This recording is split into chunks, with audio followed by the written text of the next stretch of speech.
Mr. Mugabe, I want to ask you to start. Yes. Do you believe rightfully that you should still be the president of Zimbabwe? No. I don't believe I should be. I believe the person who should come after me should be properly elected. But you believe, that is all. But you believe that... And I will assist. You believe that your removal was what? Illegal? Yes, my removal was forced. I had to resign in order to save the situation, and the people who were advised me were saying, if you don't resign, there's going to be bloodshed. There's going to be bloodshed, please. And some of them were religious guys, so I said, fine, I will resign. Did you resign because you feared for the safety of your own family? No, for the safety. My family, even now, is safe. It was the safety of the people. But there were gunshots fired here. Your wife was alone here. Yes. There were guns fired, but that's it. No, on the whole, we are safer than the rest of the people. Mm. So you believe that the new president of Zimbabwe is in his job illegally? Yes, I believe that. Why are you saying that? Oh, because he wasn't elected. Who elected him? He is an imposition of the army. And we are saying, let's get that position corrected. What do you think of Mr. Mnangagwa? Here is a man who describes you as a father. Yes. What kind of son has he been to you?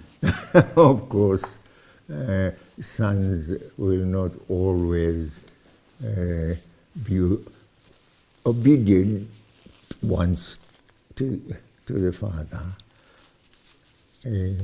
He's got his own views. He has got his own character. And it's a character I perhaps did not quite see and know about him. That of not forgiving.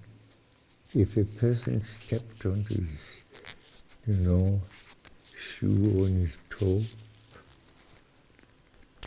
you will go after him. Do you think he's betrayed you? In that regard, yes. He has betrayed you? He has betrayed. And in not wanting to be democratic, he has betrayed the whole nation, our whole nation. We are topsy-turvy. We used to be the pride, not just of Zimbabwe, but of our region, SADC. But we are not that anymore. We are a disgrace to ourselves, a disgrace to our community, SADC, a disgrace to Africa. Why did we do this? Just for the glory of an individual? When I was here in November, there were large crowds cheering on the streets. They wanted you to go. Yes. Do you accept that your departure from office was greeted by many, many millions of Zimbabweans as a good thing? But you say the millions, they were not millions. In the ground of Harare, we have a country with about 15 million people. Now, what happened in Harare did not happen elsewhere. These were noises that were well organized. You had the opposition. The opposition took a greater part in that demonstration. When you watched it, what were you thinking? I didn't watch it. I was told about it. Yes, but you don't move on the basis of noises made. It doesn't matter how strong those noises are. It is your party and the party program. Yes, take note of the complaints. Take note of the complaints and bring them to into your system, into your party. Because you know what people say? They say that for whatever good that you did in liberating this country, people say that over the course of your rule, this country has been ruined by your leadership. What do you say to that? Ruined? Ruined, of course, no. If anything, there is, in comparison to other countries in Africa, there is greater prosperity here. And people have their land. They won't starve in this country, which in other countries happens. But there's 90% unemployment, the health service is falling apart, even the education now system. It's only now doing that. Education, we are the model here, you see. And what about the human rights abuses that so many people yes, we have been accused of that. And on that side, yes, some errors were done. They continue to be done. Human rights, that's a very difficult area. I agree. We offended in regard to that area. Is that in terms of the election violence? In terms, no, I think it is more in relation to how we handled other people, the opposition, etc., etc. The violence towards you. The violence, yes. You see, what people will say is that you were in charge for 37 years. For the errors that were made, for the problems that Zimbabwe has now, there can really be only one person to blame, and that is Robert Mugabe. No, just one person. How can you say one person? One person was leading a party, and the party had its own program. But we weren't that bad in comparison to other countries. No. ZANU-PF said the problem was not with Robert Mugabe, but with Robert Mugabe's wife, that you wanted Grace Mugabe to be the next president. But that's nonsense. And anyone who becomes president must be a member of the party. She wasn't. And must also be processed within this party system. And that is said, of course, by those who would want to find fault with me. And some terrible stories were told about your wife, that she tried to poison Emerson Mnangagwa. No, but he regretted later. He said, no, it was not our dairy products which had poisoned him. He was poisoned on the plane. That's what he said. The food that was given him. No, my wife would never do that. She's a Christian.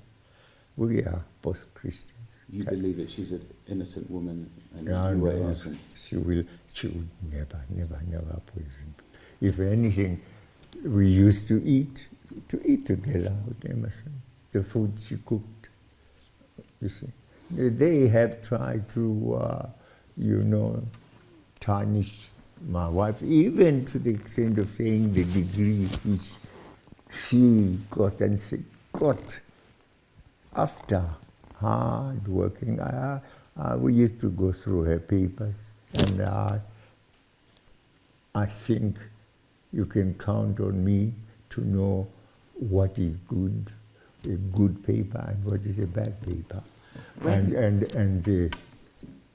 I think I must ask you one final question before I finish. You're the man who liberated this country. You led it for 37 years. Yes. What is it that you regret? What is it that you want to happen for Zimbabwe next? And do you think you could be the president again? No. The last part, no. I don't want to be the president again. Of course. I'm now 94.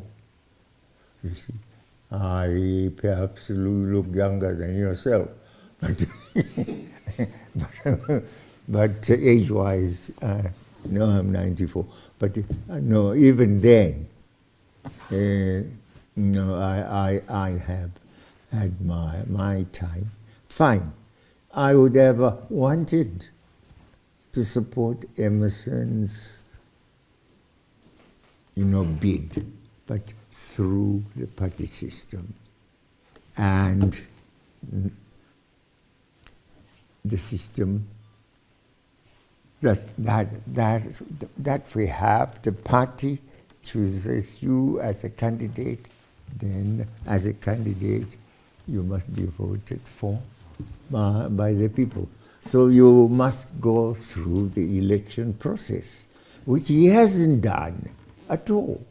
And after working for so many years with him, I didn't think he would be the man to reject the election process. A lot of people will say it's rich for you, who has allegedly stolen elections, to criticise your successor for not being a Democrat when he is promising free and fair elections. Promising a promise is not the reality. It's just a promise. Fine. If he's promising, at least it's a good start. And I'm prepared to join him in making the promise a reality. What do you think Britain should do now? We're trying to help the new dispensation. Do you think the colonial power should get out? Yes, sure. Help where they can. I think he has already appealed to Britain to assist. And if Britain is forthcoming, well and good.